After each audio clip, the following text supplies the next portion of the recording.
What sport means to me is the ability to express myself in a way that I'm super comfortable. Sport to me is so much more than athletics. It's so much more than a game, so much more than competition. To me, sport is everything. Sport is my entire life. I am considered equal, and the respect of an elite athlete is given. Living with a degenerative condition, I often feel like I don't have much control in my life and over my body. Sport gives me something to anchor onto. I'm very competitive, and it's like a very, very sane way to let that out. Sport highlights the extreme sides of you in the most beautiful and raw way possible. The benefits of participating in sport are profound and life-changing. But historically, girls and women haven't been afforded the same opportunities to participate as athletes, coaches, and administrators as their male counterparts. Compound that with the additional obstacles athletes competing in parasport face, it's no wonder women and girls with disabilities are underrepresented on the courts, rinks, and fields across Canada. Over the next hour, we will explore the history of gender equity in sport, where we are now in the parasport world, and where we want to go in the future. This is Evening the Odds. Jamie and Riley, you're going to be on top. Riley, you're going to be high. Sports my life. I mean, I think my identity as an athlete and my career over the years has been all about sport. Even before I became injured and didn't have a disability, I was heavily involved in sports. It's always been a huge part of my life, and I think it's one of the most positive things in my life, actually. Wheelchair basketball legend Marnie Abbott-Peter clearly took a lot from her time in sport, but her experience is not unique. Wheelchair curler Ina Forrest feels re-emerging herself in sport after her accident gave her so much. Growing up, sport and being physical was just part of my identity, and so getting into curling just brought that part back that had been missing in my life for a very long time. I had children and I was getting them involved in sports, so it was great to have Mum be in sport too and be a bit of a role model in how I approached my sport. It gives you maybe more incentive to keep your physical ability up and stay healthy. Erica Gavel realizes the lesson she learned at a young age, even before she transitioned to wheelchair basketball after her injury, served her well on Team Canada and in academia. You learn how to take critical feedback really well. So now once I'm in my PhD and I'm writing articles and stuff, and my supervisor and then also my advisory committee, like when they tell me I suck at something, I have no problem with it. Like by my basketball coach, I get told that 100 times a day. These three athletes are great examples of what sport can do for individuals when given opportunities. Unfortunately, access to these opportunities have not been equitable through history. As Alison Sandmeyer-Graves, the CEO of Canadian Women in Sport, points out, the sport system is rooted in maleness. The history of sport has been one often defined by men developing and delivering sport for boys and men. It has, for generations was considered a masculine pursuit, and one that women were explicitly forbidden to participate in because it wasn't ladylike, it wasn't thought to be appropriate for their physiology. Science has obviously come a long way since then. So women were excluded, formally and informally. And a lot of those exclusionary policies have remained in place up until very recently, and even still in some cases. These exclusions have obviously loosened over time, but it hasn't happened without a fight. Canadian women in sport have been part of that fight for 40 years in our country. And we're the leading voice and authority on women in sport in Canada. Our goal is to create an inclusive and an equitable sports system that really empowers women and girls within sport, but also through sport.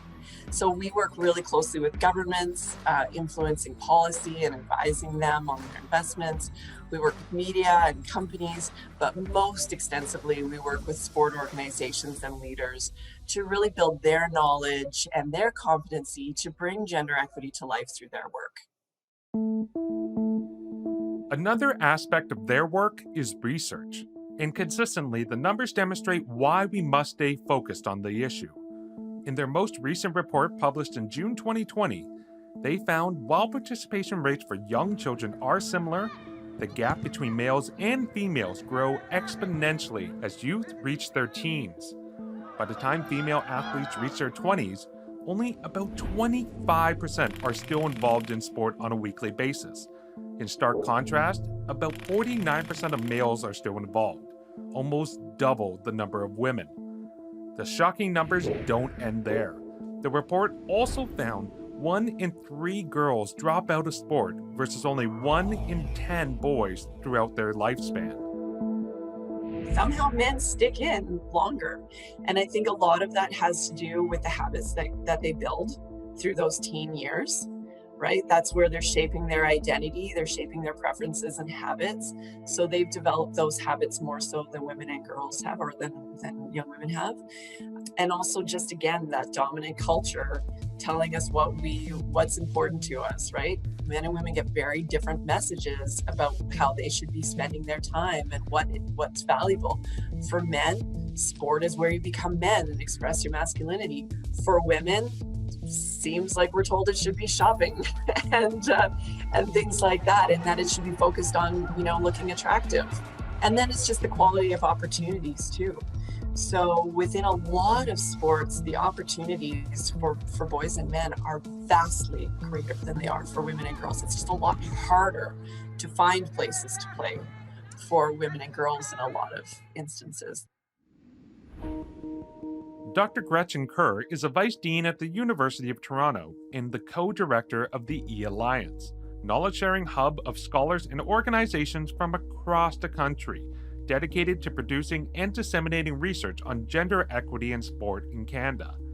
In addition to social norms and quality of sporting opportunities, Dr. Kerr says other, more disturbing factors have been identified as playing a role in more women leaving sport. The violence that girls and women experience in sport, in the sense of sexual harassment. We know that girls and adolescents report more psychological violence in sport than boys do.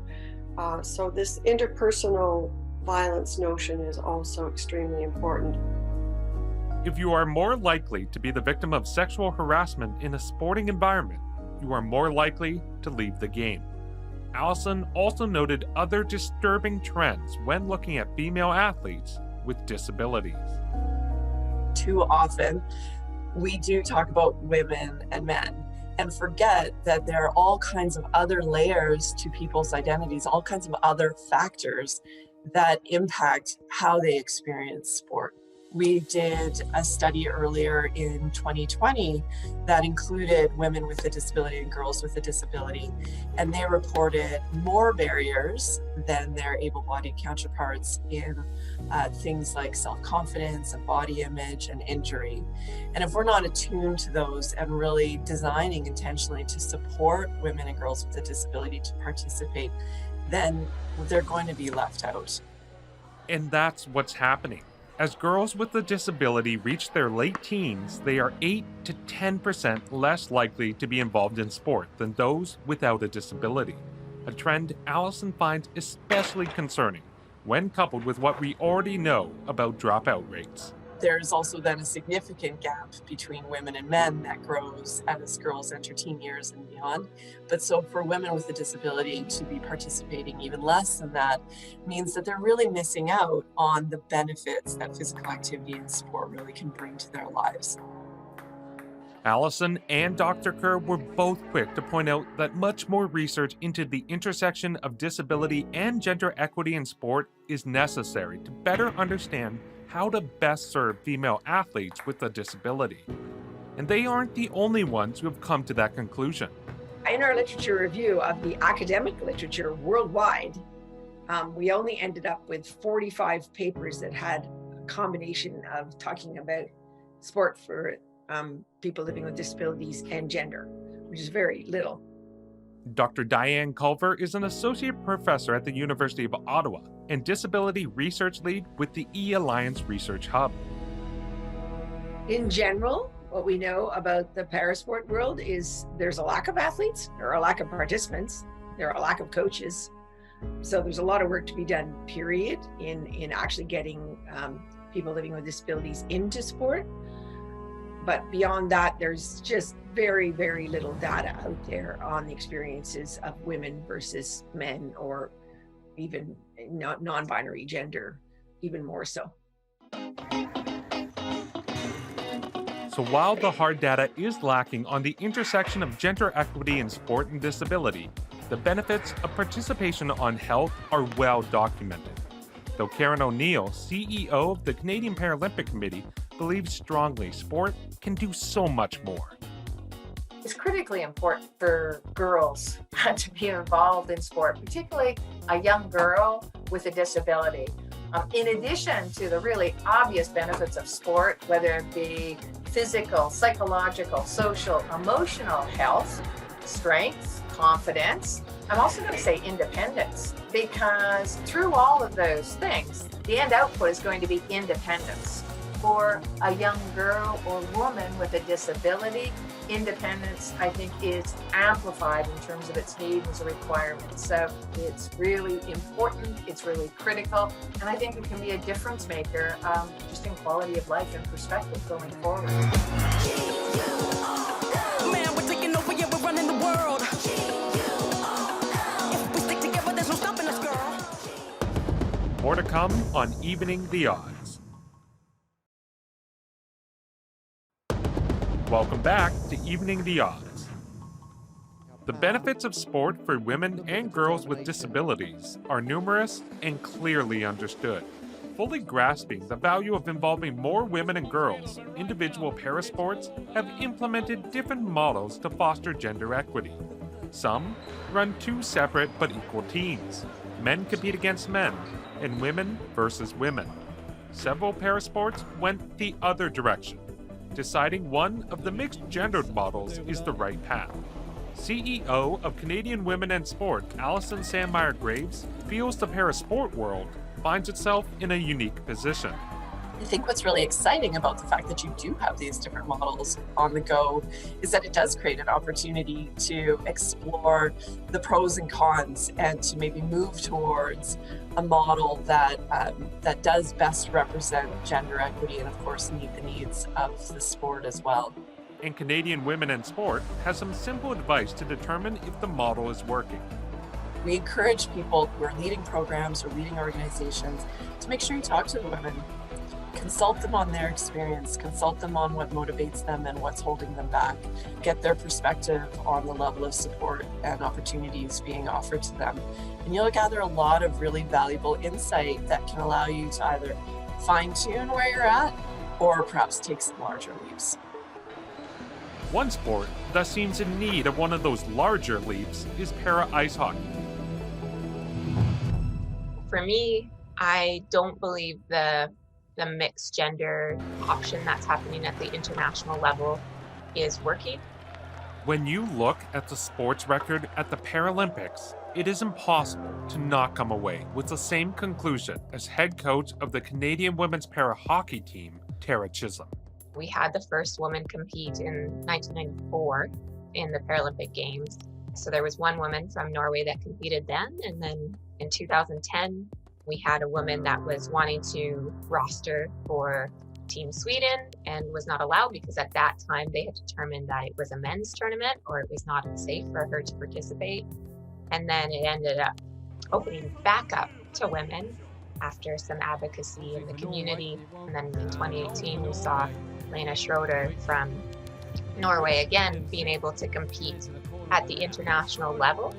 So it's potentially allowing for a couple of athletes to come through every 20 years or so.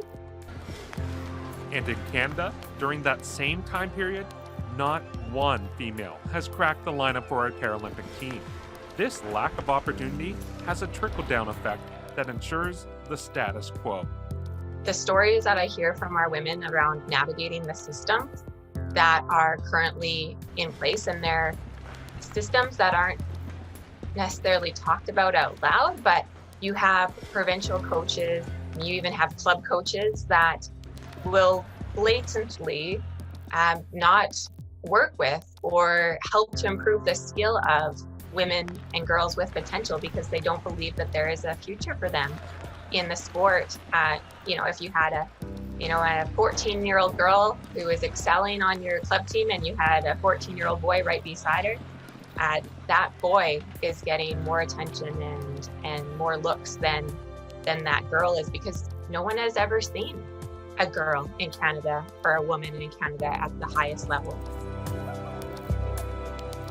Mixed gender is clearly not working for Canadian women and girls, but Tara admits the international women's game has a lot of work to do to get participation up, something Team Canada helps with.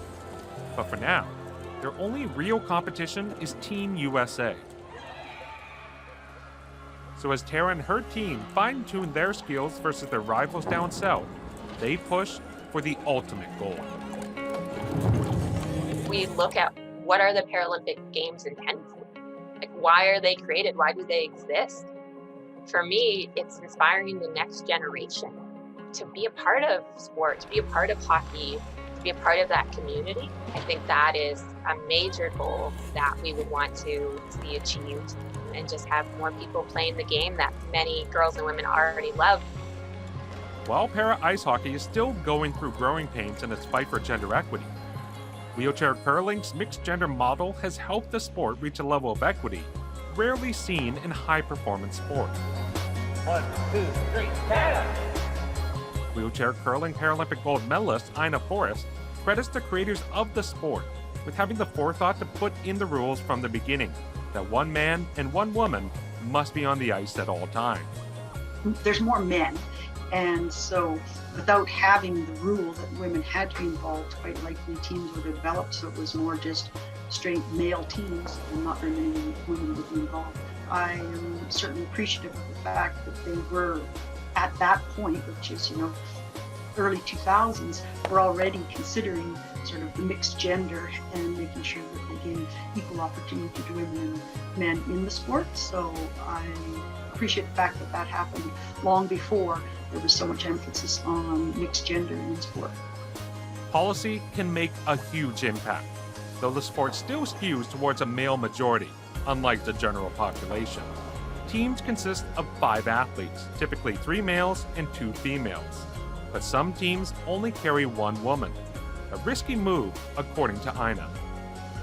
Early on, you'd often see that teams would bring just 1 woman, which for us seems like a huge liability, because if that person gets sick, either they have to play sick or you have to forfeit your games. So for Canada, it was always bring 2 women because we have them, and that's the best way to compose your team, is to always have a female body available. But over the years, you see more and more international teams that are now bringing a second woman. That's a safety factor, but it's probably also indicative of the fact that they are having more women involved in the sport, and that they see them as being as good an option as the male counterparts that could take their place. This model is clearly working well for wheelchair curling, but it doesn't mean it would work for para ice hockey. Individual sports need to adopt a model that works for them, but they can learn from other adaptive sport successes with gender equity. One example worth looking at is wheelchair basketball. It's just part of our culture and part of our DNA that there would be 2 programs and there would be equal opportunities and resources and attention to it. Evening the Odds will continue after the break. We now return to Evening the Odds.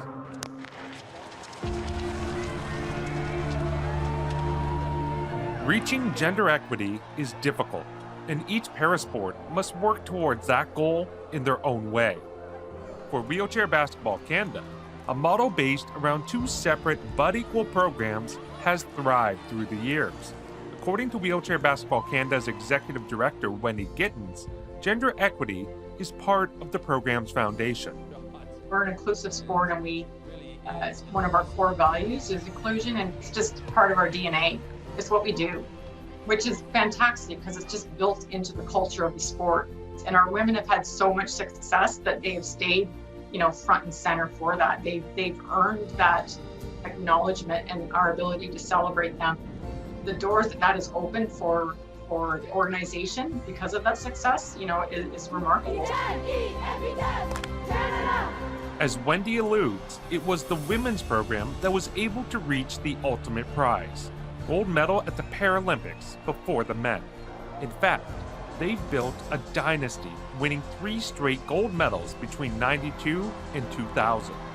Marnie Abbott-Peter was an integral part of that legendary run.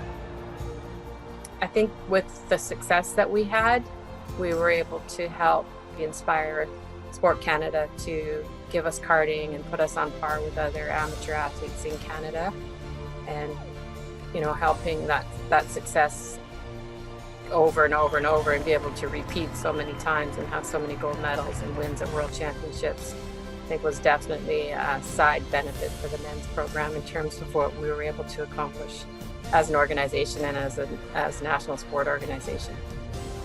In high performance sport in Canada, to increase your funding, you must show results. The women's program did that, and Wheelchair Basketball Canada benefited, women and men alike, culminating in both teams atop the podium at the 2000 Games in Sydney. Now, both the women's and men's team have won multiple gold medals, demonstrating what can happen if women are put on a level playing field from the beginning. But the organization also knows it can't take its eye off the prize.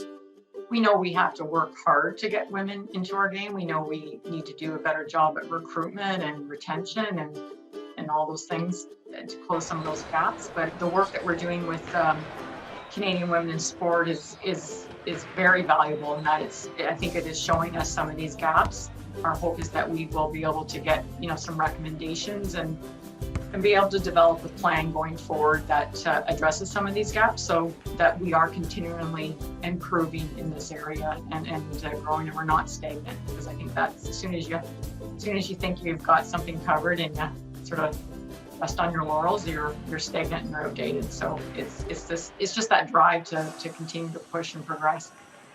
As Wendy mentions, one area the organization knew there were gaps even before they started working with Canadian women in sport was with recruitment and retention of girls and women at the grassroots level.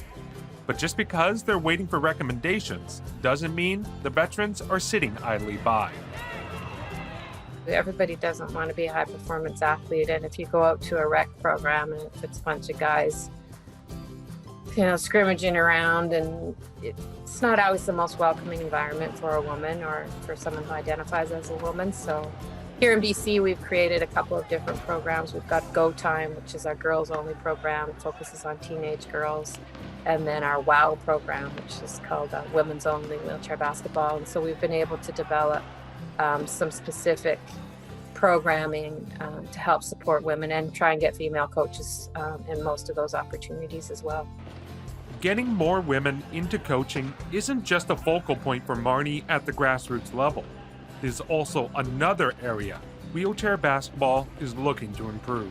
I think what we need to do is be more intentional and purposeful around targeting females that are interested in coaching and providing them the opportunities to learn, develop, and be mentored to be able to grow into those roles. We need to make sure we're talking to our coaches and our athletes and understanding what some of those barriers might be from entering into the coaching realm, and then addressing those barriers, but also providing that pathway and providing the support and resources that are needed to develop female coaches.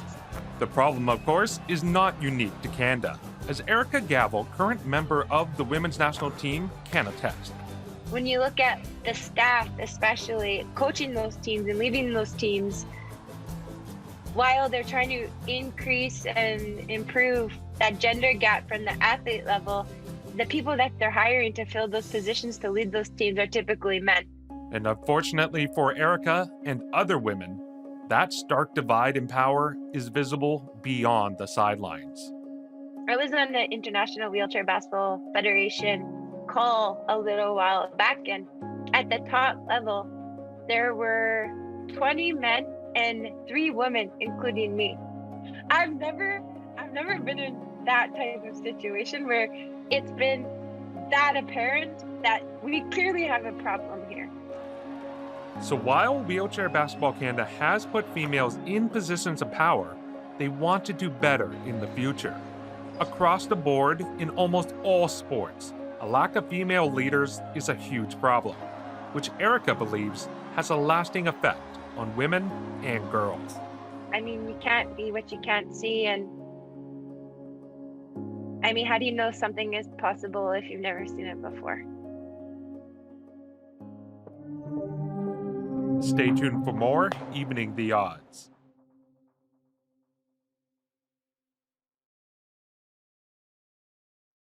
Welcome back to Evening the Odds. The implementation of different models in parasport has helped make great strides towards gender equity in certain areas. But there's also some areas that things are trending in the wrong direction. A fact that is not lost on Alison Sandmeyer-Graves, CEO of Canadian Women in Sport. I know that within coaching, when you start at the grassroots level, community level, women are better represented. And as you go up the level of competition, their numbers dwindle to, around 16% or even less at the Olympics and Paralympics. Within the collegiate level of sport in Canada, which is a really significant system in and of itself, and one of the highest performing spaces that we have, as well as the place where you'll find the most paid coaches, so really coveted roles within coaching. We do see some really stark numbers and some persistent inequity. Absolutely, there are champions for equity in this space, but we have a long way to go. According to the 2020 report released by Canadian Women in Sport, at the collegiate level, females hold only 25% of the total head coaching positions for women's teams. And for the men's teams, that number drops to 5%. But according to Dr. Gretchen Kerr, co-director of the E-Alliance Hub for Gender Equity in Sport, things were not always this way. At one time, women only coached the women's teams. And the equal budgets, the increase in resources to women's sport then had the effect of attracting men into those coaching positions. And so you can see why we actually have declined in women's coaching positions over time, because it's men who have entered into the women's space. And of course, we have not seen, except for a couple of examples recently, we've not seen the reverse trend where women were then able to enter the men's space and coach men's teams. So men had both advantages and women lost out overall. While that trend is discouraging from a financial standpoint, it also directly impacts the experience for women and girls when they do get involved. Canadian wheelchair basketball team member Erica Gavel serves as a great example of the benefits of female coaches. I was fortunate enough to have women coaches right from grade 9 all the through right to the national team. And it wasn't until I got to the national team where I realized, you know what, this actually isn't normal. I enjoy having female coaches relative to men. Like, it's just a preference. I really think it made a difference for me, like, as an athlete, but more importantly, as the person. As head coach of the Canadian Women's Para Hockey program, Tara Chisholm knows she brings a lot to the table as a female coach, but also acknowledges there is another area that she can't relate on the same level. It's really important for me to teach the next generation of not just women, but women with disabilities, how to lead. Because, you know, it's great, I suppose, that I am a female coach in the game and I can understand some of the things that they've gone through just due to my past experience of being a female athlete in a male-dominated sport. But I still don't understand, you know, even if I've been around the team for a while, I still don't understand the nuances, you know, of living with a disability every day. So I think ultimately it's pretty critical that we have more women with disabilities in leadership roles. To foster that goal, all players on the women's para team must be certified Hockey Canada coaches and are required to get involved with the sport at the grassroots level within their community, building a solid foundation for the future. As a former athlete who transitioned to coaching, Marnie Abbott-Peter agrees female coaches with a disability add another layer of understanding. I think it's a huge opportunity and it's a great positive factor, women coaching women, and especially in the world of disability and in wheelchair basketball, where we have the classification system, and there's a whole nother realm and side of things outside of sport, which is managing your life with a disability and living your life with a disability. So being able to share my lived experiences as a person with a disability and as an athlete coming up through the system, I think was very important for some of the athletes that I coached. Tara has also noticed another impact of female coaches outside of a better understanding of life away from sport. One of the things that we've seen within our women that are coaching within their club system is that they're attracting more girls and women. So, you know, when you start a Learn to Sledge program, or you're coaching the junior team, or, you know, even the intermediate team, if you see a female coach, you know, and then there's probably another 2 or 3 girls or women that are already playing underneath her, it's easy to attract other girls and women. Based on all these factors, there is no doubt increasing the number of female coaches is an important piece of the gender equity puzzle. But it is not the only piece. One that is closely related is the need to increase females in management, executive, and board roles. Allison feels if we make some inroads in that area, it will help across the board. So if women are included as participants, but not included in decision-making roles and influential roles, then that is a space where inequity persists. Having more women in those roles is really essential for that big systems change as well, because those are where decisions are made on strategy, on investment, on policy. And if women aren't at the table contributing to those decisions, then that perspective might be lost and might be missed in terms of how gender equity moves forward writ large. Women are not content to just have opportunities to participate in a world that men design and lead. We want to be at the table. And I think, again, that benefits everyone, because we know that diversity makes for stronger decisions, stronger organizations, and ultimately better outcomes for everyone.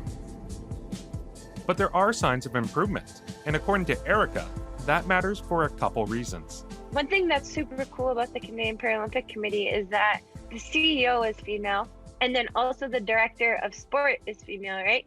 I mean, it's just, for me, it's normal to want to do something like that. Like, it doesn't seem kind of like what I said, like exciting. It's just something people do, right? And I think the fact that we have those two people in really powerful leadership positions, I think it's only going to be beneficial when it comes to making decisions about having gender specific programs, but programs that really support like women in sport. For her part, Karen O'Neill, CEO of the Canadian Paralympic Committee, is grateful for all the support she's had to get to where she is, and wants to foster the next generation of female leaders coming down the pipeline. I am absolutely taken aback, but so impressed with how so many of our athletes are looking at kind of a 360 view. Obviously, the dominant priority is their training and development in preparation for the games, but the other side they're paying as much attention to what they want, their own self-awareness, and what are some of the roles and opportunities they can play once they complete their active competition. So the future looks bright, but as Karen points out, no one can do it alone. They will need allies along the way. Evening the Odds will continue after the break. We now return to Evening the Odds. When it comes to forcing meaningful change towards gender equity in sport, women can't do it alone. And it is the men in positions of power who have a role to play in supporting and elevating their peers.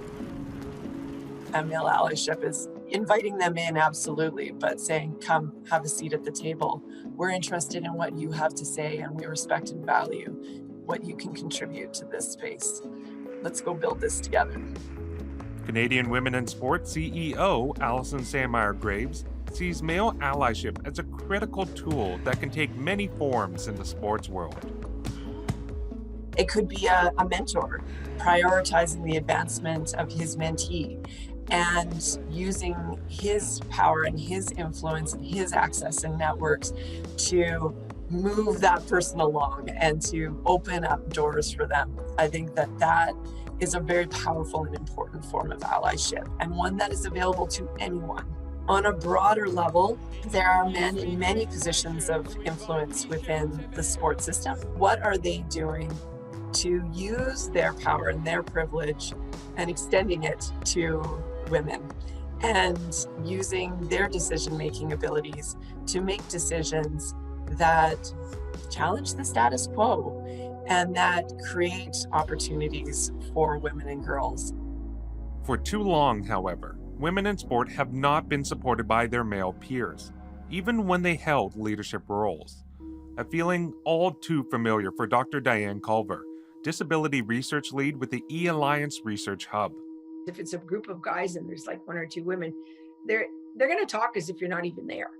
Like I always used to say, because I was the first woman to coach the national ski team, and I used to say after my time there, I would say to my friends, I can tell you exactly what a man thinks when a woman walks by them in the bar. Why? Because I sat there and listened to it, you know? It's like you're not there. Unfortunately, Dr. Culver isn't the only one who has felt a lack of support from her male counterparts. Tara Chisholm, head coach of the Canadian women's para hockey team, says it's been lacking in her sport too. Male allyship is one of the pieces that we have been missing most within this times. You know, when I first started with the program, it was very grassroots. It wasn't an elite level. You know, we were just trying to get the footing underneath us, just trying to get women together. But now we are pushing our women and wanting them to be a world-class athlete, world-class team. So I think now we're starting to get that respect from our male counterparts, and now we need our male counterparts to step up and make sure that people are aware that women also play. While there are too many examples showcasing the lack of male support and allyship, when women do receive that support, it can have a real impact, like it did for Canadian Paralympic Committee CEO Karen O'Neill. Allies were hands down probably the number one contributor to my early stage leadership. They'll look out for you. They'll tap you on the shoulder when there is an opportunity to either sponsor you or support you actively, and or be able to have some back house discussions for how to handle a situation. And I just want to make sure that everybody else that I run into, especially within para, has the same opportunity.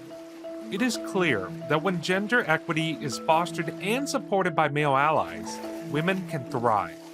But what about the media? How can it promote gender equity in sport? I think it's quite simple. There needs to be more women's sport on TV in general. Wheelchair basketball player Erica Gavel says that having greater female representation on TV can inspire future athletes. That's how you get like the younger generation aspiring to want to be like people that they see on TV. I think that is, especially since Canada's so spread out, it's hard to see a lot of like high performance athletes. And the numbers support Erica's argument. I mean, we have entire dedicated broadcasters dedicated to sport. It's a massive part of our culture. And I would say the stories that have been told about sport for generations have been mostly stories of men's sport and men playing sport. And I think those narratives really shape what people believe and shape how people act. When we look at media coverage of sport, only about 4% goes to women, which means 96% covers men's sports. While getting eyes on the sport is critical, an issue that arises when attention is paid to parasport is that the focus is misdirected. We'll often find that it's very male-oriented and ableist-oriented. The number of times that they'll show a male para-athlete that is actually in their sport as athlete first, they're actually performing their sport, compared to when women are in the media, they seem to be more shown outside of their actual sport, like not as an athlete, more as a woman, like maybe with their family or something like that. So that's an interesting thing, which, definitely needs to be addressed, I would say. Along with changing how media views women's sport, we must also change how research is collected around gender equity, something eAlliance Hub co-director Dr. Gretchen Kerr sees as vital when exploring this issue. We are lacking data on racialized women, on trans individuals, Indigenous, as well as girls, adolescents, and women with disabilities. So the whole notion of intersectional identities, the next and really important step that has to occur within sport, because we don't want to be in a position where we make advances in gender equity, but it's only for certain girls and women. So we've got to be looking at intersectional identities across the board. As we build towards the future, Karen is confident that gender equity can be achieved in sport, but she also makes it clear, in order to reach that goal, we must all participate in the journey. We need to continue and not accept anything less than an equitable representation throughout the sports system. I know change is messy. I know cultural change, which what this is fundamentally, takes an even longer time. I'm optimistic. I believe that we can be bolder and more courageous for setting clear indicators for where we want to go, for holding ourselves accountable, more ongoing for where we need to be, and quite honestly, that each and every one of us have a role to play. If I didn't believe it was possible, I wouldn't be doing half of what I'm doing right now. Change is indeed messy, and it will take time to reach that goal. But despite all the hurdles and challenges that still lay ahead, like Karen, Allison remains hopeful. I think there's reason for optimism right now, in the sense that through the work that we're doing at the national level within sports, provincially and at the grassroots as well, there's so many people championing this. And not just individuals, but organizations who are saying, yes, we believe that this is a priority.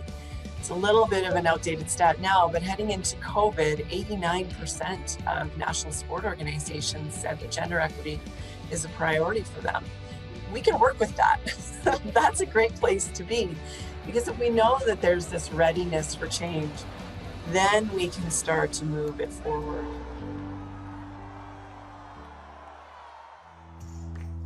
Host, Alex Smythe. Producer, Ted Cooper. Videographer, Matthew McGurk. Editors, Manuel Grados Andrade and Matthew McGurk. Integrated Described Video Specialist, Ron Rickford. Audio producer, composer, and engineer, Mike Monson. Graphics, Andrew Antonello. Senior producer, Michelle Dudas. President and CEO, David Arrington. Copyright 2021, Accessible Media, Inc.